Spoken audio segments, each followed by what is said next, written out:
Hey guys, X-Agent here, and welcome back to another video on the channel. And today I'm going to be talking about a bit of a different topic, and that is why playing the meta isn't always the best thing to do on the ladder, and why forcing other people to play the meta is sometimes actually worse than playing a different type of game, a different type of strategy. So, what is the meta right now? I'm just going to quickly go over it. And the meta right now is dive, where pretty much all of your team jumps on the enemy supports, causing them to die because they'll just melt quickly if your entire team's on them. And the way to counter this is, well, at the pro level at least, is you use yourself to play dive with completely mobile heroes to jump on your supports when the enemy jumps on your supports and protect them.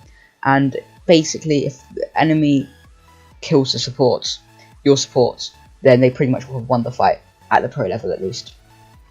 So, who defines the meta? And the person who defines the meta, the people, are the pros. The people who are playing at the top level of the game and against other people who are at the top level of the game to find the meta, because they spend hours and hours and hours trying to figure out what is the best way to play Overwatch and the most effective way to win games. So that means that, but the thing is, that means that they are playing to win at the pro level. They aren't playing to win at levels on the ladder, which means that it can come up with a bit of a line between the pro level and playing on the ladder. What is good for which one? Because the pro level is completely different than ladder play. It's totally different, and sometimes it is better to play the meta, but sometimes in some situations it's not. So I'm going to be talking about that today. So first of all, playing the meta isn't always the best, because if you have people on your team who can't play a hero in the meta, or two people who main two heroes and two people who main the same hero in the meta, then it will hurt your team a lot by playing like the pros do. Because this means that if you suddenly have two Zenyatta mains on your team, or someone who plays Mercy instead of Lucio, then it will hurt your team to be forcing them onto Lucio, or forcing them onto another hero in the dive meta, because suddenly you have a Lucio who doesn't know what they're doing, or a Winston who doesn't know what they're doing. And the thing about the dive meta is everyone's got to know what they're doing. I'm going to focus on this a bit later as well, but yeah, so that's pretty much a big reason. So another example is, say you have two Zenyatta mains on your team. Then what are you going to do? You're going to force one onto Winston, of which they're going to have an argument over who's going to play Zenyatta. Maybe one of them will go on to Winston, or maybe one of them can play a Mercy and Zenyatta. So you would rather have them on a Mercy than have them on playing a Lucio, because they know how to play Mercy, and you don't want an incompetent Lucio. I'd rather have an incompetent. I'm pretty sure everyone would rather have an incompetent. No, would rather have a good Mercy compared to an incompetent Lucio on their team, because that's just in general, you want the best people who play the heroes they want to play. So forcing the meta isn't always good in that sense. Yeah, it just isn't. So another reason is meta doesn't always work on the ladder, because sometimes the meta is complicated, and at the pro level they play it so well that it seems really easy. And this is really apparent in dive comp.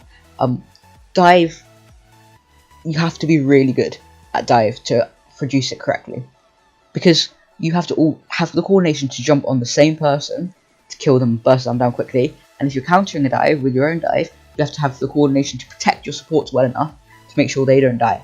And it requires much more coordination than, let's say, the triple tank meta earlier, which was in season 3.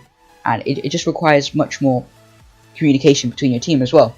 And this is much harder to do on the ladder than it is at the pro scene. These pros players play with each other for like 10 hours a day. They know each other, and their coordination is amazing. But something to do on the on the ladder, because when you just meet some random people and you have no idea who they are, you have no idea what they can play, you have no idea what their playstyle is, it's much harder to play the dive comp in that. But it's still possible, especially at higher levels. It's much easier to play the dive comp, because people know what they're doing. It's just in general, like you jump on the Zenyatta, for example, and everyone really knows that. So it's become easier. But another thing that I've noticed, a bigger I've forgotten the word. A bigger problem of not playing the meta, because it doesn't always work on ladder, is Sombra. Playing Sombra, you can play Sombra on the ladder, that works, that's fine.